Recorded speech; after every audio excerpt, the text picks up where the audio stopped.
The Lesson is a contemporary comic drama theatre production that captures the headlines and the absolute power of oppressive and toxic patriarchal forms of knowledge production on unsuspecting innocents. The play stars two of South Africa's most seasoned thespians, Greg Hopkins and Fiona Ramsay, which has concluded a celebrated run of Hansard at the theatre on the Square. To tell us more about this thrilling production, we're now joined via Zoom by its writer and director, Greg Homann, and theatre veteran Fiona Ramsay. A very good morning to you two. Thank you so much for joining us. Welcome. Good morning. It's good to be here. It's an absolute pleasure having you join us this morning. I'm going to start with you, Greg. Tell us more about The Lesson production and what it's all about. Well, The Lessons are based on a Eugenie Ionesco play. Eugenie Ionesco was a French-Romanian playwright, and he wrote the play in the early 50s. And this is a new adaptation of that play, which focuses the play more specifically on a South African context and on the experiences of a young student who arrives at a professor's house.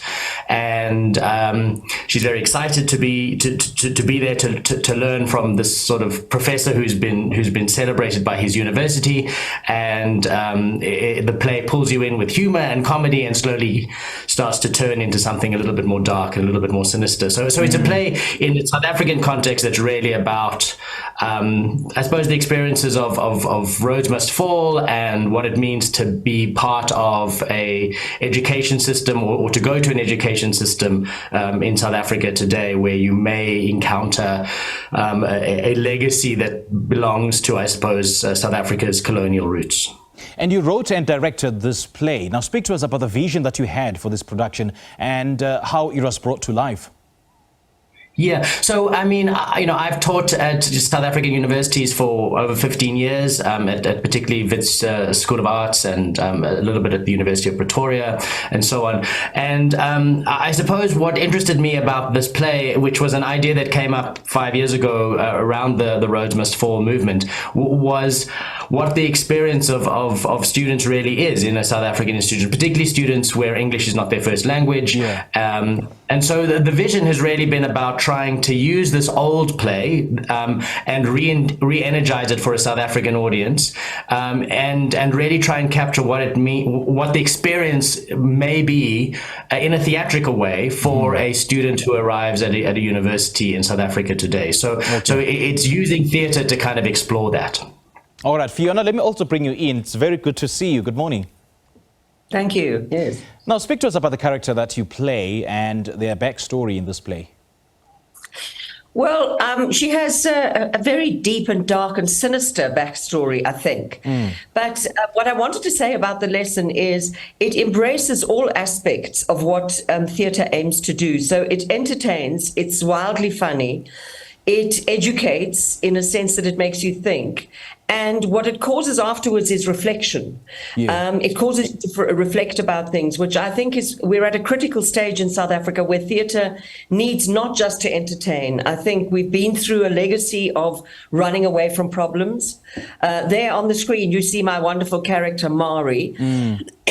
As you can see, she's a figure from the shadows, and she comes in every now and again. It's unclear and obscure whether has a relationship with the professor, whether she is his housekeeper, whether she is his secretary.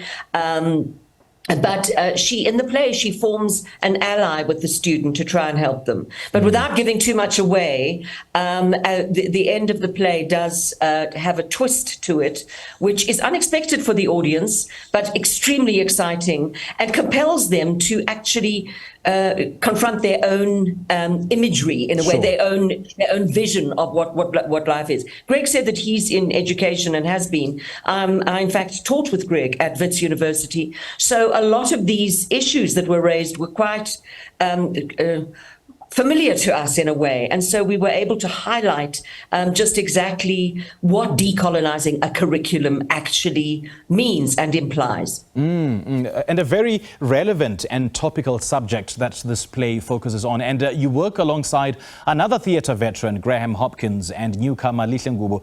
Talk to us about your respective performances there. Well, you've just mentioned it. I mean, Graham and I have worked together a lot over the years, and most recently in Hansard. But so he's a very seasoned actor, and we've worked a lot together. Lihle is a brand new newcomer, and I think it's always exciting to pit young people against people of some experience. They're exposed to techniques and kind of, I suppose, practice that is well seasoned and has many years under its belt. And she more than holds her own. She really is quite extraordinary. She's a wonderful young talent and a wonderful young find. And you know, it's very often that young people want to go into television, and I don't poo-poo that at all. I think it's wonderful to go into all mediums, but to see a young talent that wants to embrace the craft of theatre and technique is just wonderful in this environment. And I think it's a wonderful opportunity for her to launch her career. Or further her career, should I say? She has been in the industry some time, but she's wonderful. She's wonderful, and she, you know, we have Q&As afterwards, and we're hoping to have a few more during the run, where I think it's very important for the audience to hear her process in how she's affected by the play and what her input has been. Yeah. Now, Greg, the season for this production kicked off last week. Talk to us about how the response has been so far. I mean, we've had an amazing response, and we've had a very interactive audience who've come and get. I think the play pulls you in, as I said earlier, with humor and with playfulness and a kind of lightness of touch.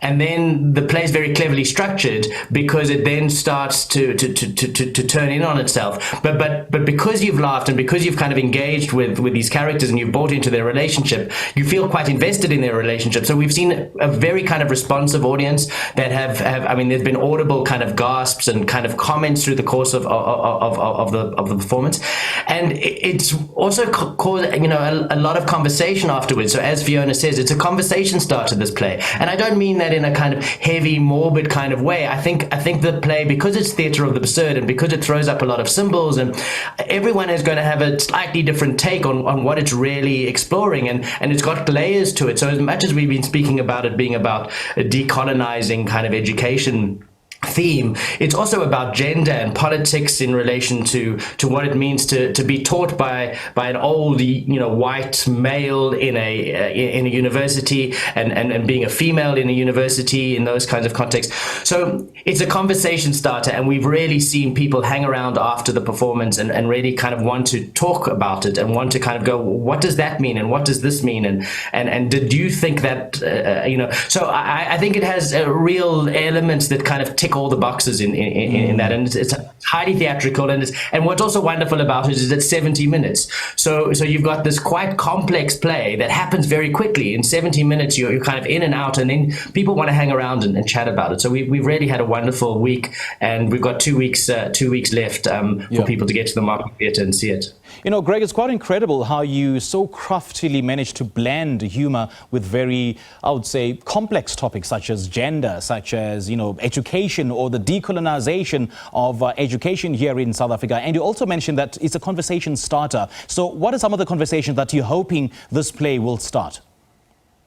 Well, I would really like people to really think about what it means to be an educator and to be a teacher, as well as what it means to be a student. And I think, people in often kind of who are not connected to the education sphere kind of go, well, what is this decolonizing thing? Or but colonization was so long ago, so why should we be talking about it? But I think what the play really captures is how some of those things still sit in the bodies and in the learning experience and in the spaces that people still occupy very, very much, and how much that is felt in a way that it's invisible. That there's certain things that we feel invisibly that impact our body and that impact our minds, and we can't always articulate it. And I think that's what this play does incredibly well through the use of theatre. And I mean, you say, you're kind of giving me credit for some of the achievements of this play. Actually, Eugene Ionesco has given us the basis for this play, and I've sort of massaged it, and we've worked with the cast to kind of just massage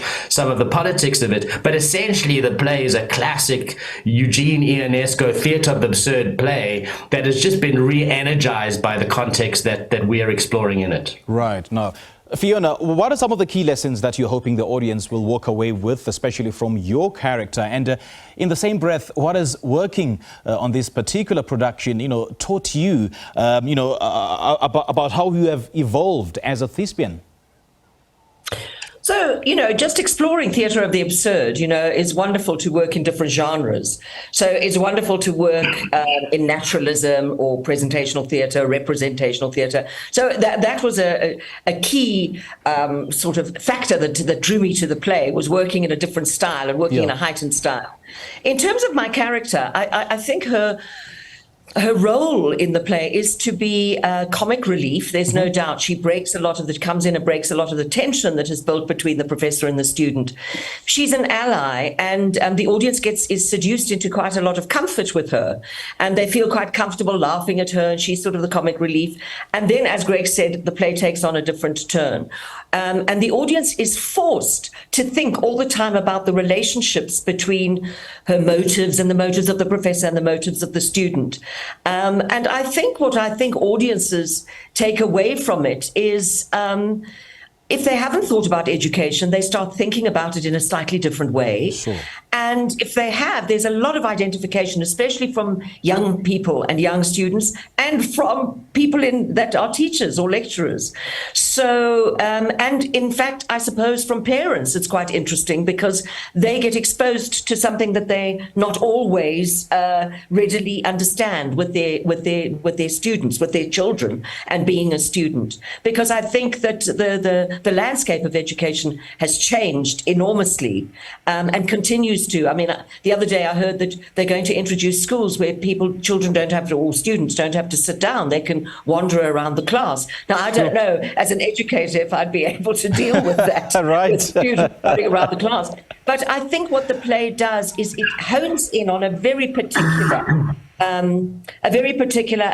social issue that has a broader context, of course. And I think in the light of funding, being such an issue in South Africa at the moment, and funding for various sectors where education, fees must fall, the call for education for all, I think is a very pertinent play. But we have to emphasize, it is certainly not dull and academic. It's very, very funny and easily accessible. All right. Fiona and Greg, lovely chatting to you too. Thank you so much for joining us. And I must say that it's so refreshing watching a play whose issues speak to me in a particular way. Lovely chatting to you guys. Thank you so much for joining us. Thank you. Thank you. Thank you. Bye-bye. That was writer and director Greg Homann and theatre veteran Fiona Ramsay, and they've been speaking to us about their production called The Lesson.